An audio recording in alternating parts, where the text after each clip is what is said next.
deep woods. No sound except wind cutting through leaves. A group of women who act like everything is normal, even though grief hangs around Sarah like a shadow stuck to her ribs. She lost her husband and child in a crash that still haunts her sleep. The others treat the trip like bonding, caves, adventure, something to distract the pain. No one is brave enough to mention Juno leads them. She has a bright, confident smile that hides something selfish. She chose a cave system no one mapped. She wants to leave her name on something, or maybe she wants to bury guilt where no sunlight touches. They drop into the cave. Rock closes above them. No exit. The air is thick and tastes old. Their flashlights cut only small tunnels of light. They crawl. They squeeze. They feel the stone press into their backs and chests. One wrong shift and you are part of the wall forever. Then they hear it. Not footsteps. More like something sliding across stone in the dark. Holly breaks her leg. Bones sticking out like a white flag nobody will respect. The women argue. Panic shows teeth. And then the shapes appear. Pale skin stretched thin, blind white eyes, ears tuned for breathing and shaking hands. These things move fast. They do not need light. They used to be like humans long ago. Now they eat whatever enters their nest. The cave becomes a maze of screams, Beth dying in Sarah's hands. Rebecca and Sam are torn apart. Juno tries to survive, but loyalty is long gone. Sarah snaps. She stops being prey. The caves change her. Her eyes go cold. Depending on the version, either she crawls to the surface covered in dried blood, or she never gets out at all. She only dreamed of sunlight. Down there, the dark keeps everyone it touches. 5 college kids drive into a deep forest where the trees look like they grew just to keep secrets. Dana, Holden, Kurt, Jules, and Marty think they are going to drink, laugh, maybe hook up. They do not know that underground workers watch their every move like scientists waiting for rats to pick the right trap. The cabin waits. Dusty. Old. A basement door opens like it has been waiting for curious hands. They go down. They pick up objects that should never be touched. A puzzle sphere. A diary written by someone who begged for death. Dolls that look stitched with spite. Dinah reads a line in Latin. Just a small line that is enough. An undead family claws out from the dark. Rotting, slow but patient.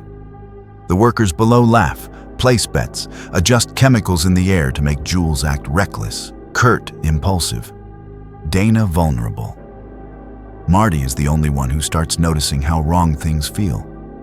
Cameras hidden in vents, whispers that do not match room tone.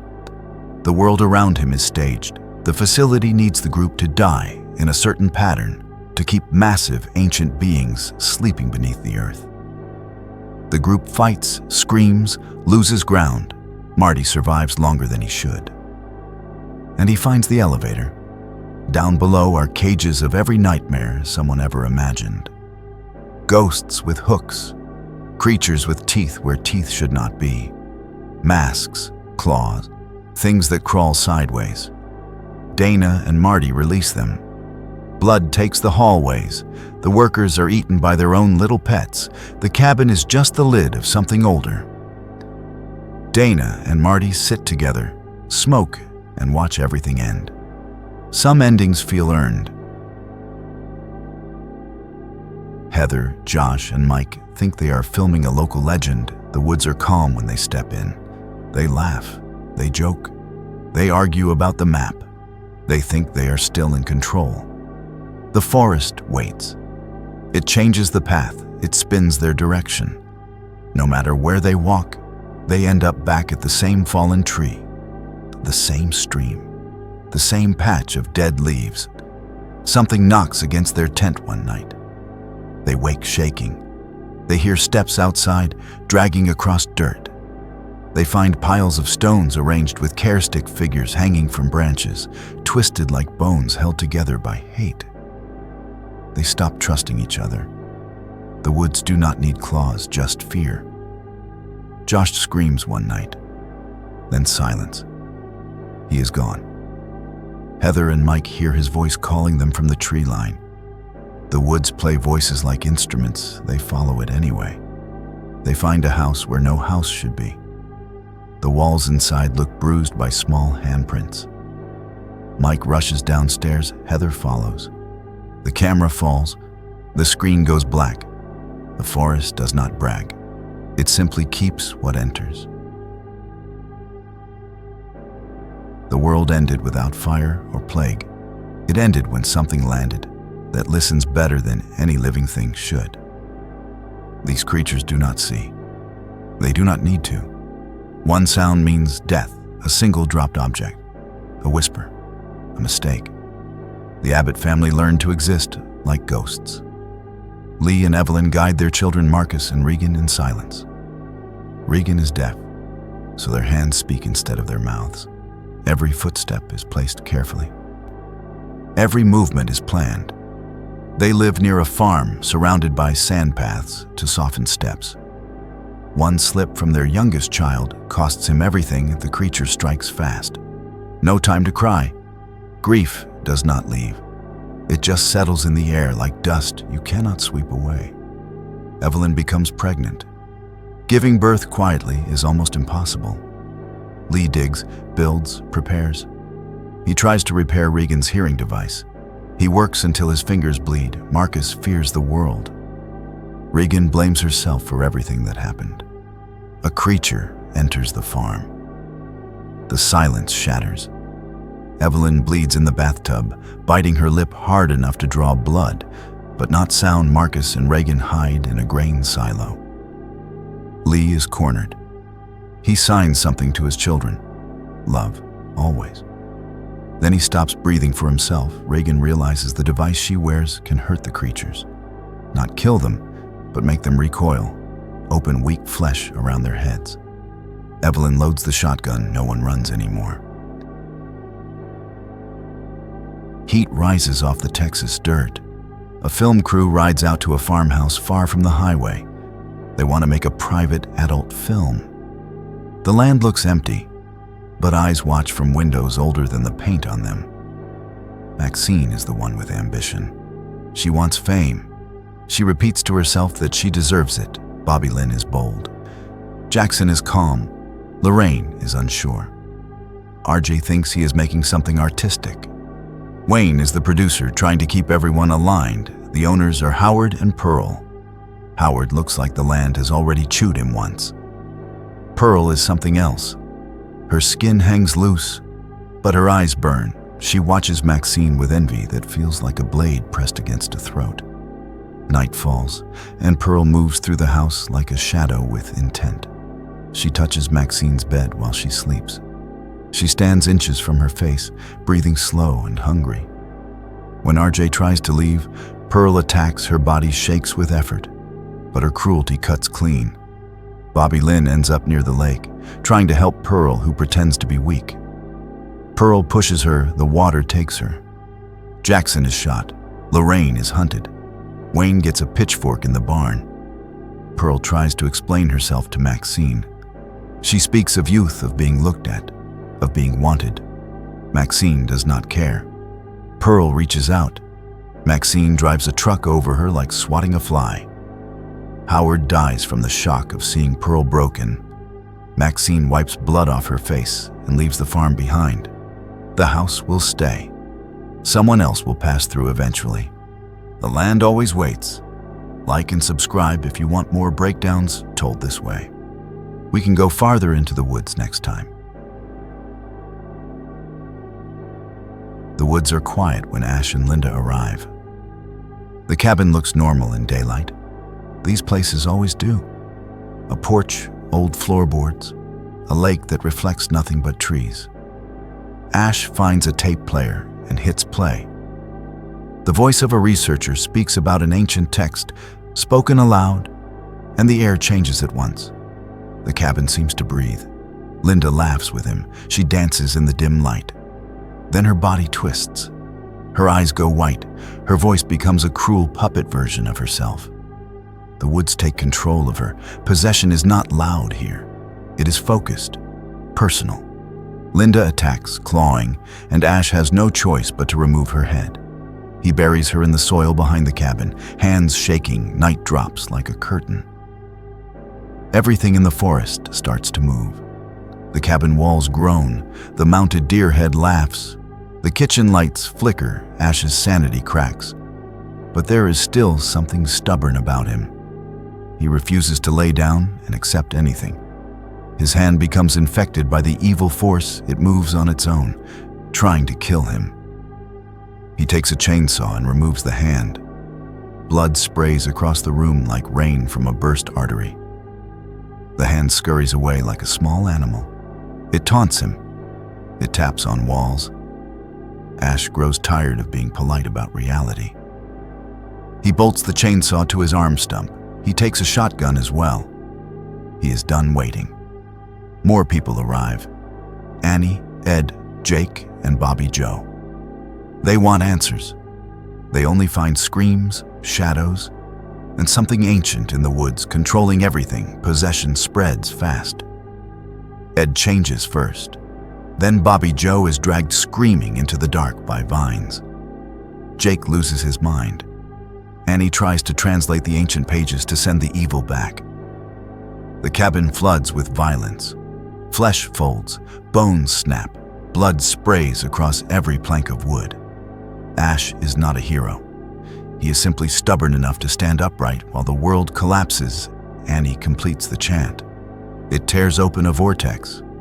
Ash and what remains of the beast are pulled through time into a strange land. Knights surround him. They point their weapons. A giant winged creature shrieks in the sky. Ash holds his chainsaw, splattered in dried red. He laughs like someone who passed fear a long time ago. Australia has long empty stretches of land where sound does not travel. The kind of places where the earth looks dry and the sky looks too large. Liz, Christy, and Ben take a trip through those plains.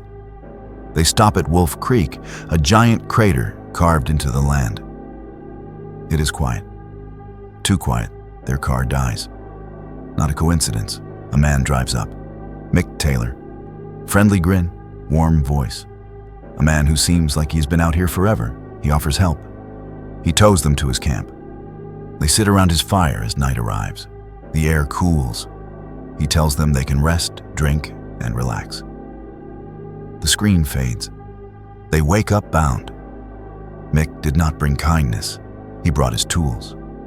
Ben wakes in a shed, tied.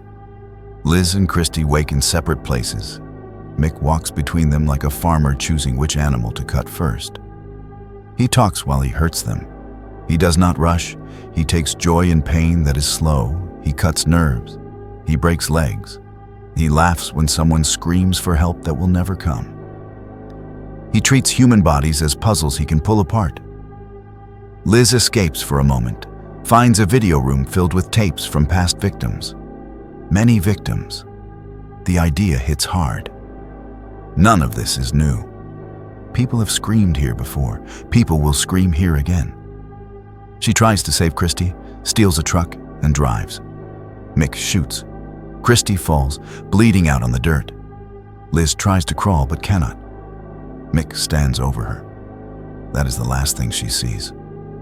Ben wakes later, barely alive, half conscious in a deserted building. He never finds Liz or Christy again. Mick simply walks off into the desert, waiting for the next group to pass through. Some places on Earth do not need ghosts. They only need men with enough time and no limits. A group of friends head into the Norwegian woods. The landscape is thick with old pine, rivers, and cold shadows. They do not fear anything. They talk, drink, laugh, and walk without caution. They do not know the woods are already watching them. Sudden shots ring out. Panic follows. The group splits. The hunters are not hunting for food. They want the chase. They want to break people. They want to turn fear into entertainment. These men drag their victims through mud and roots.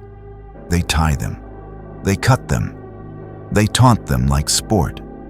Nobody gets to stay human for long, and they shave hair. They strip identity. They make their prey crawl. One of the women escapes for a moment and hides near a river, shaking. The woods swallow sound. Her breathing is loud in her own ears.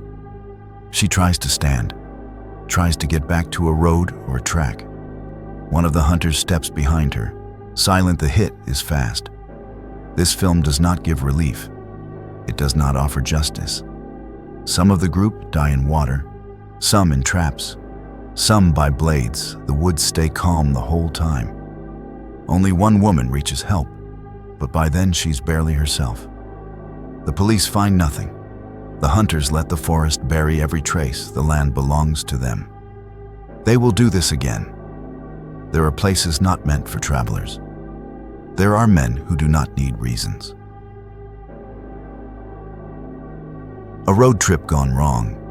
Rain falls in sheets across back roads lit by broken signs. Two couples stop at Captain Spaulding's gas station attraction. He wears grease paint, has a wide grin, and sells fried chicken next to a murder-themed roadside museum. He talks fast. He makes jokes that are not really jokes. He gives them directions to the local scare site, the home of an old killer. They follow. They should not have. They find the Firefly house. Baby Firefly, Otis Driftwood, Mother Firefly, Tiny, and Rufus. This is not a family that hides knives.